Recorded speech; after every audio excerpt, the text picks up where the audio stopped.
The Chosen Season 5, Episodes 1 through 2 showcases Jesus entering Jerusalem during Holy Week, all the way up to Jesus overturning the tables in the temple.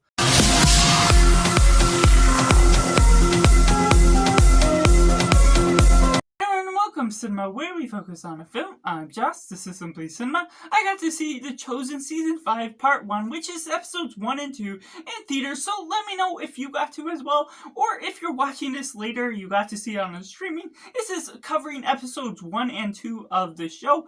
Let me know down in the comments below, did you like it, did you not like it, or is it somewhere right in the middle?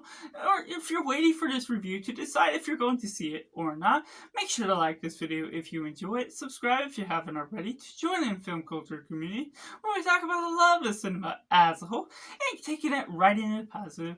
Going into this theater for episodes 1 and 2, I just generally enjoyed the essence of the Chosen series thus far, having seen only up to season 2 episode 4 at the time of this, but because I'm a Christian, I know the continuity of the Bible. I didn't need to fill in the gaps, catch up all the way, because since this was only lasting a week in my theaters to see part 1, I just needed to go ahead and see it in order to see it as soon as possible, and I did generally enjoy it. You don't need to know everything that goes on before.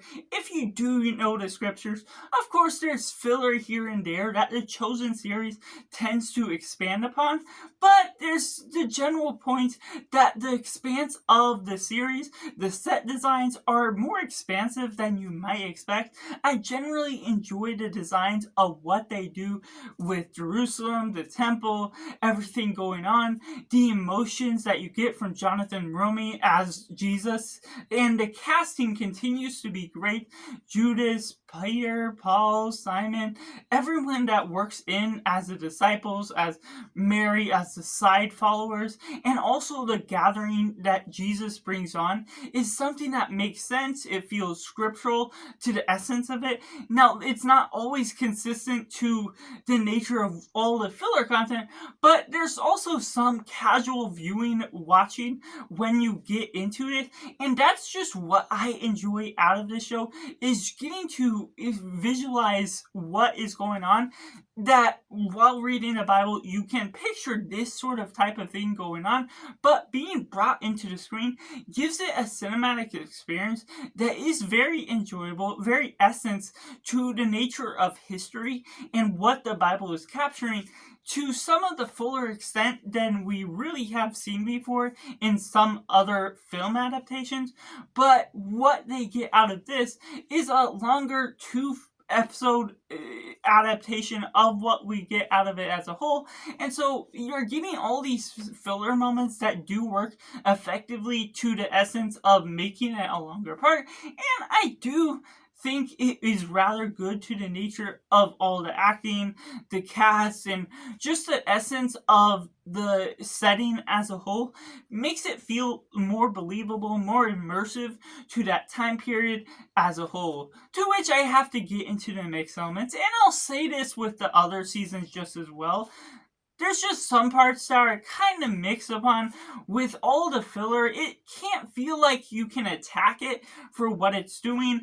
Certain parts that are thrown way off guard of how things actually come to existence, how certain characters move from this place to that place, and also get the inner workings.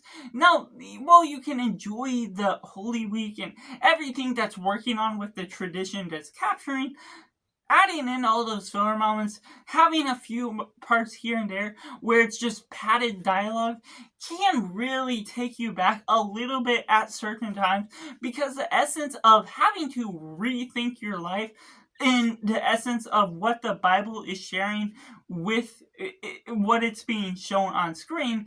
And so it's not necessarily a ministry tool to some extent for everything that's going on. You have to apply yourself to what the Bible shares and also be able to still get the general gist of what the show is showing. And so that's where I still say it's more of a casual viewing experience, and it's at the same time something you not necessarily learn from fully, because you have to already know which parts are the facts and which parts are made up, not based on what the Bible has to share.